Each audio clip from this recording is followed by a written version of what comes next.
Akyat na lang tayo sa lighthouse. Mukhang exciting eh. Hindi ba masyadong mahal? Mura na ho yun. Gusto lang talagang ibenta.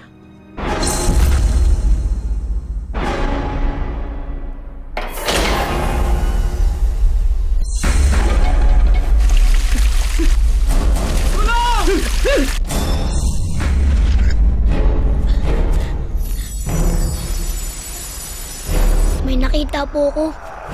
Mga taong anino po. Sila ang mga nilalang na tinanggihan ng langit. Ang mundo nila ay sa kanila. At ang mundo ng tao sa labas ay hindi nila gagalawin kung wala ring gagalaw sa kanila.